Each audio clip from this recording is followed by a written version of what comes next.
महानंदा के किनारे दखल जमीन वालों पर गाज गिरने के मिल रहे हैं संकेत। नमस्कार, मैं रियांशी, आप देख रहे हैं खबर समय।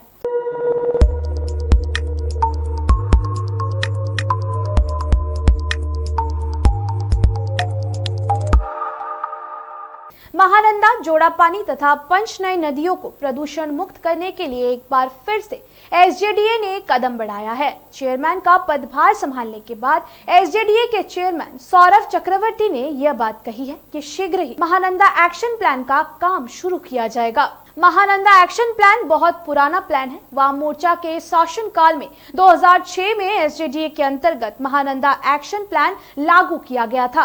इसके अंतर्गत एसटीपी प्रक्रिया के काम को पूरा करने के लिए 95 करोड़ का बजट बनाया गया था, लेकिन 2010 में यह कार्य बंद हो गया। इसके बाद राज्य में तृणमूल कांग्रेस की सरकार आई और एक बार फिर से इसे शुरू किया गया था, लेकिन भ्रष्टाचार का आरोप लगने के बाद एक बार फिर से महानंदा एक्शन प्लान को बंद कर देना पड़ा। लंबे समय तक बंद रहने के बाद ग्रीन ट्रिब्यूनल में यह मामला चला। अब एक बार फिर से इसे लागू करने की बात कही गई है। महानंदा नदी समेत अन्य नदियों को प्रदूषण मुक्त करने के लिए राज्य के नगर विकास विभाग ने 62 करोड़ रुपए आवंटित किया है। एसटीपी प्लांट के अंतर्गत सिलीगुड़ी के विभिन्न ड्रेनों के गंदा पानी को शुद्ध कर महानंदा नदी में गिराया जाएगा। इसके अलावा नदियों के सौंदर्यीकरण तथा अतिक्रमण हटाने का काम भी महानंदा एक्शन प्लान के तहत संपन्न होगा। सिलीगुड़ी नगर निगम के अंतर्गत 76 नालों से गंदा पानी महानंदा नदी में गिरता है, जिससे नदी प्रदूषित होती है। इसको रोकने के लिए बड़ी जालियों की व्यवस्था करने की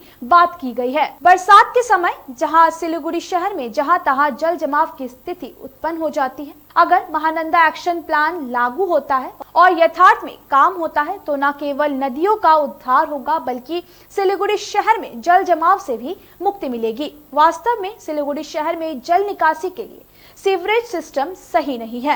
एक्शन प्लान में सीवरेज सिस्टम को ठीक करने पर विशेष जोर दिए जाने की बात कही गई है। महानंदा एक्शन प्लान को लागू करने पर महानंदा नदी के किनारे अवैध अतिक्रमण समेत भूमि दखल करने वालों पर गाज गिर सकती है। जी हाँ, क्योंकि इस तरह के संकेत भी मिलने लगे हैं। नेशनल ग्रीन ट्रिब्यूनल के न्यायाधीश मंडल ने महानंदा नदी तथा आसपास के इलाकों का मुआयना करते समय महानंदा के किनारे अतिक्रमण, घटाल आदि पर अपनी नाराजगी जताई है। मालूम हो कि महानंदा नदी के किनारे अवैध अतिक्रमण काफी पहले से चल रहा है।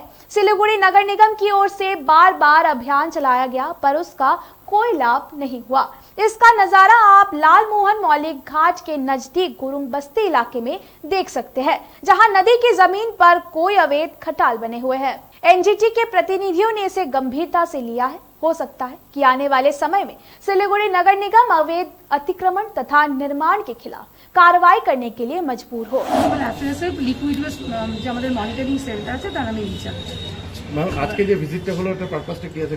আজকে ভিজিটের পারপাস হচ্ছে আমরা একটা ওভারঅল পুরো শিলিগুড়িতে কঠিন বর্জ্য এবং তরল বর্জ্য কিভাবে এটাকে ম্যানেজমেন্ট হচ্ছে আরো কিভাবে বেটার করা যায় সেটা আমরা ঘুরে দেখলাম। ইনফ্যাক্ট আমরা কালকেও ঘুরে দেখেছি আমাদের মতো ইন্ডিপেন্ডেন্টলি। তো যেটা হলো সেটা আমরা দেখলাম আমাদের যে লিগাসি ডাম্প সাইট যেটা আছে সেটাতে আমাদের 3টে ডাম্প সাইটে একটা কিন্তু 90% ক্লিয়ার হয়ে গেছে, এবার বাকি আরেকটা আমরা হাত দেবো।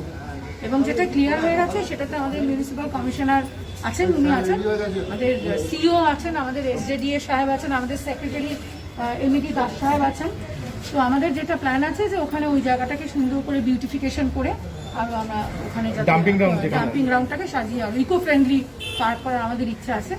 তারপরে ওখান থেকে আমরা গেলাম হচ্ছে যে ফ্রেশ ওয়েস্ট। আচ্ছা, এটা তো হচ্ছে লিগাসি ওয়েস্ট, জমা ফ্রেশ ওয়েস্টে আমরা দেখলাম দুভাবে কাজ হচ্ছে। একটা মেকানিক্যাল ওয়েতে পুরোপুরি মেশিন মার্কেট ওয়েস্ট দিয়ে সেটাকে ক্রাশ করে সেখান থেকে কম্পোস্ট মেশিনে বেরোচ্ছে। পাশেই আমরা দেখলাম যে সেটা একই জিনিস ম্যানুয়ালি হচ্ছে। এবার টোটাল এটা ক্যাপাসিটি স্যার একটু বলুন। আমাদের ওই ক্যাপাসিটি মেকানিক্যালি এখানে 3 আছে আর নর্মাল তো যত আসছে হ্যাঁ ম্যাক্সিমামই আমরা করছি। 2 টনটাকে আমরা ইনহ্যান্স করবো, আপস্কেল করবো, করে এটাকে বাড়িয়ে টোটালে যেহেতু সেগ্রিগেশন শুরু হয়ে গেছে 7 নম্বর ওয়ার্ড থেকে আমরা আস্তে আস্তে করে সব ওয়ার্ডকেই কভার করবো। করে তারপরে যতটা ইয়ে হবে তখন তো একটা প্রপার প্রসেসিং প্ল্যান্ট লাগানো হবে যেখানে এখানে খালি হচ্ছে জমিটা। আচ্ছা, সেখানে প্রসেসিং ইউনিটটা কোথাও হবে? ওই যেখানে আমাদের ডাম্পিং গ্রাউন্ডটা যে খালি করছি না আমরা, ক্লিয়ার করছি ওখানে আমরা লাগাবো। আর ম্যাডাম আপনারা তারপরে এখান থেকে গেলেন ওই এখান থেকে আমরা এসটিপি দেখতে গেলাম, তরল বর্জ্য আমরা কিভাবে শহরের নিষ্কাশন করব সেটা করছেন আমাদের সিও সাহেবের চেয়ারম্যানশিপে এসজেডিএ করছে। তো মহানন্দাতে আমাদের 3টে এসটিপি হওয়ার কথা। এসটিপি 1 এর জমিটা আমরা ফাইনাল করছি, স্যারও দেখছেন। এসটিপি 2 অলরেডি দেখলেন আপনারা। এসটিপি 2 এসটিপি 3 তে আমাদের pump house civil structure ready আছে। পশ্চিমবঙ্গ সরকার 63 কোটি টাকা অনুমোদন দিয়েছেন এবং তাই দিয়ে আমরা পুরো পাম্প হাউসটাকে রিজুভেনেট করব। স্ট্রাকচারটাকে করলে কি হবে, আমাদের টোটাল আমাদের পার ডে যে আমাদের 16 MLD, তো 16 MLD টোটাল 40 MLD কিন্তু আমাদের যে শহরের যেটা আর কি লিকুইড ওয়েস্ট, হ্যাঁ, যেটা গিয়ে মহানন্দাতে পড়ছিল সরাসরি, সেইটা আমরা ট্রিট করব। ট্রিট করে তারপর মহানন্দাতে ফেলবো যাতে মহানন্দার দূষণটা কমে। পার ডে 40 ml হ্যাঁ, capacity million litre per day হয় এমএলডি মানে million litre per day 40 MLD।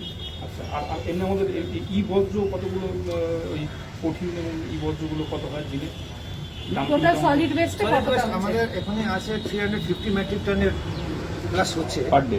Per day. সেখানে আমরা ধরে নিলাম 88 মতন মেট্রিক টনটা হচ্ছে বায়োডিগ্রেডেবল, ডাইরেক্ট মার্কেট থেকে যেটা পাচ্ছি কি বলে ওটাকে, আমাদের রেগুলেটেড মার্কেট থেকে যেটা পাচ্ছি বা সেগ্রিগেশন থেকে যেটা পাচ্ছি, সেটা মিলে অ্যারাউন্ড 88 মানে মেট্রিক টনের মতন হচ্ছে।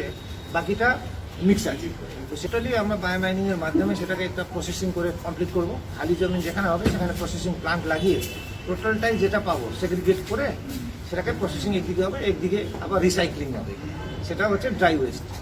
ড্রাই ওয়েস্টটাকে রিসাইক্লিং করে যেটা একদমই খুব মানে কিছুই করতে পারবে না সেটাকে সায়েন্টিফিক ল্যান্ডফিল করে। আচ্ছা ম্যাডাম, এটা এই যে কমপ্লেন হতো ইত্যাদি সেগুলো, সেটা আগে, তার আগে আমি একটু আরেকটা জিনিস আমি বলে নিই। সেটা হচ্ছে এর বাইরেও আমাদের যে মহানন্দাতে যে নালাগুলো গিয়ে জল ফেলছে, আমরা টেম্পোরারি মেজার হিসেবে কিন্তু মিউনিসিপ্যালিটি থেকে সব জায়গায় আমরা কিন্তু এটা বলবেন নেট বসিয়ে দিয়েছি। ফাইন নেট বসিয়ে দিয়েছে, তাতে কিন্তু সমস্ত প্লাস্টিক আর কি স্টিল নেট, ওটা স্টিল ব্যাগ, নদীতে যাবে না, হ্যাঁ, আটকে যাবে এবং সেখান থেকে রেগুলারলি আমরা বর্জ্যটা তুলে কতগুলো নিচ্ছি। আউটলেটে কটায় বসিয়েছি? 12টা আউটলেট, 12টা মেজর, 12টা মেজর। সব মিলে বলে 92 বা 95 আউটলেট আছে। সেটা ছোটখাটো, এখানে মেজর হচ্ছে একদম হাইড্রেট। 76 তার মধ্যে স্যার বলছেন 76টা, 12টা আইডেন্টিফাইড মেজর যেগুলো বড় যেগুলো বড়, সেগুলো থেকে সমস্যা ওখান থেকে আমরা তুলে নিচ্ছি। এটা একটা ভালো কাজ হয়েছে, ভালো কাজ হয়েছে। এবং আমাদের সঙ্গে আমাদের সেক্রেটারি এমইডি সাহেব আছেন, এসডিডি হ্যাঁ আছেন। আর ফিউচার প্ল্যান হিসেবে আমাদের যেটা আছে, আমাদের একটা করে আমরা न्यूज क्लिप हो या शहर की छोटी बड़ी सारी खबरें, मैं रियांशी हर रोज लेटेस्ट अपडेट्स आप तक पहुंचाती हूँ।